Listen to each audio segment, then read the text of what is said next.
This is a fantastic example of a well-made Irish whiskey. It's the 12-year-old Moscatel finished single malt from Dunvilles, and it was exclusive to the Irish Whiskey Society. Let me tell you about it.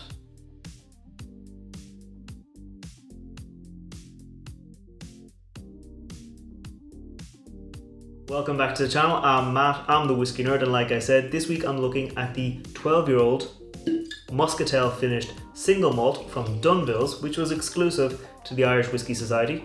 So let me get it into the glass. I'll tell you a bit more about it. Now, first off, what makes this whiskey exclusive? So if you look at it, it is a single cask. It is cask 1759, and this is a one-off singular cask that's not going to be repeated.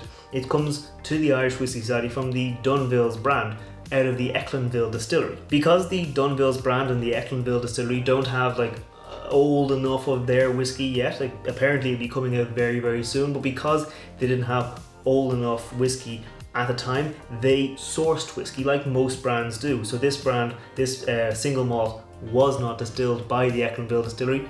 It was distilled by the Cooley Distillery in 2011, and it spent the first 8 years and 7 months in American white oak casks, ex-bourbon white oak casks, and that gave it a lot of floral, fruity, orange notes, as well as some butterscotch, vanilla, those classic bourbon notes. And because it was doing so well, the Dunvilles brand at the Echlinville Distillery decided to change it over, to transfer it to a Moscatel wine cask. It spent 3 years and 5 months in that Moscatel wine cask, making it a 12-year-old single malt, and that Moscatel, the fruity wine note cask, added a lot more fruity floral notes, as well as a bit of citrusy spice to complement those notes it already got from the bourbon cask. The Echlinville brand, the Dunvilles brand, they were originally planning on holding onto this cask and using it in some of their special releases, but when the Irish Whiskey Society's cask committee went to their warehouse to look at some of the casks to decide about buying a cask of whiskey for our members, we found this,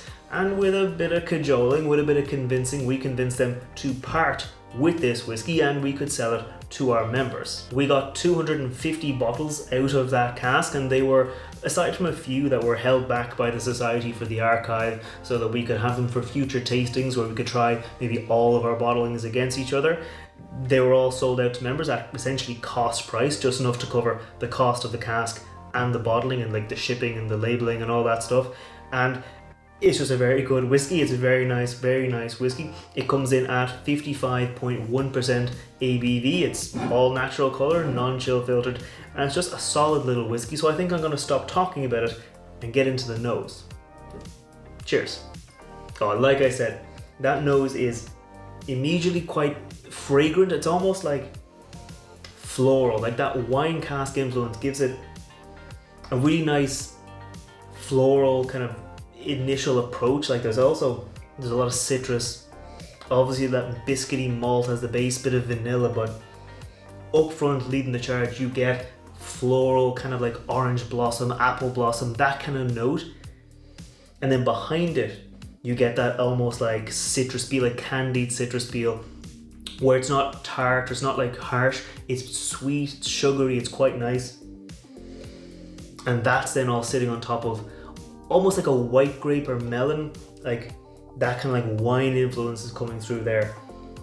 And then you get that malt, that base core of the malt whiskey coming through here with a bit of biscuity note, almost like a toasted almond note as well at the very bottom, underneath all those notes, but also a bit of rounded out creamy vanilla. It's actually quite complex. The more you go to it, if you start looking for creamy vanilla caramel notes, you can find that. If you go for fruity notes, you'll be able to find those. So it's quite a nice, well-balanced whiskey. I mean, with 3 years and 5 months in the Moscatel wine cask, it's going to get a lot of influence, it's going to get a lot of flavour and be nicely rounded out. There is a bit of oak spice as well coming through. Obviously, as a 12-year-old single malt, it's going to have that oaky spice to it, but it's not dominating. It's not really overpowering the core, where you get that almost soft white grape melon notes. The spiciness isn't so strong that it will overpower that core, as well as the biscuits and everything else. So I'm going to go in for the palate now and see how it is. Cheers.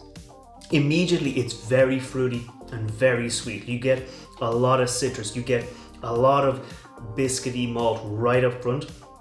At cask strength, 55.1%, you get a bit of the heat, but it's not hot, it's just warming. It spreads through your throat, spreads through your palate, and gives this nice welcoming approach. It's not quite honeyed, it's not like that kind of thick, heavy weight, but it's like almost like a white wine where you get that bright, fresh flavor, but it completely coats your palate, but it's not like it's sticky. It's quite nice. As I was sitting with it, I was getting a little bit more of that kind of woody, oaky spice coming through, and almost like a really like brown sugar note. So I'm gonna go again for another sip and see how that goes.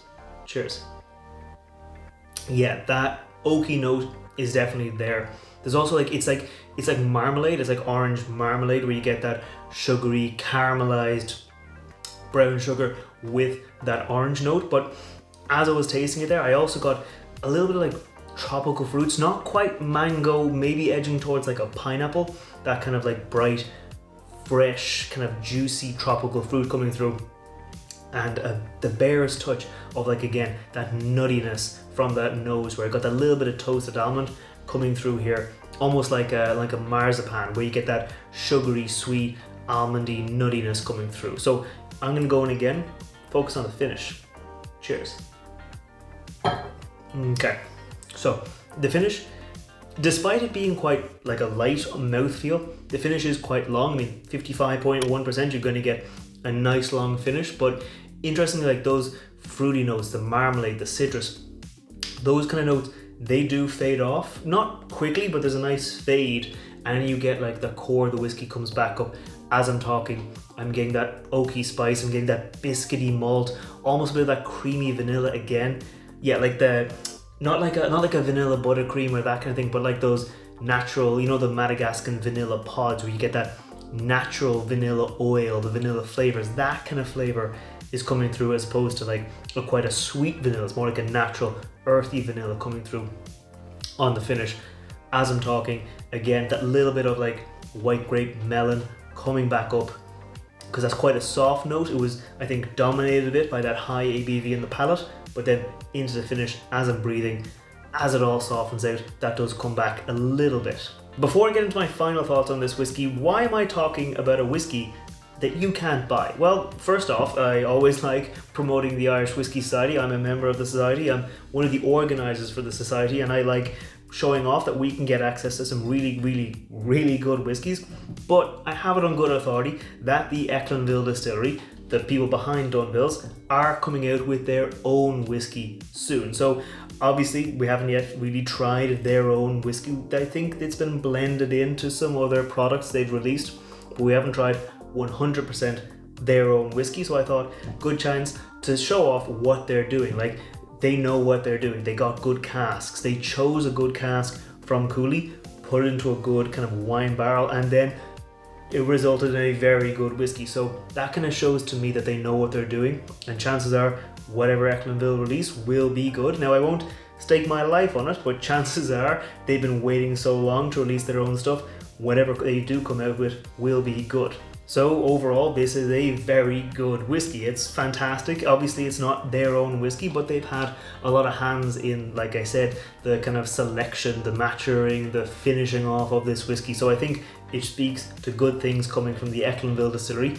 I know I'm going to keep on enjoying this. I'm going to enjoy the rest of the casks we have in the society. If you're new here though, scroll down, hit that like button, hit that subscribe button. I put out whiskey reviews every Wednesday. I put out cocktail recipes featuring whiskey, although there won't be a recipe featuring this whiskey. I'll be using a different, less rare whiskey this Friday. So if you want to see that, make sure you check back. But right now, I'm going to keep on enjoying it, and I'll see you next time.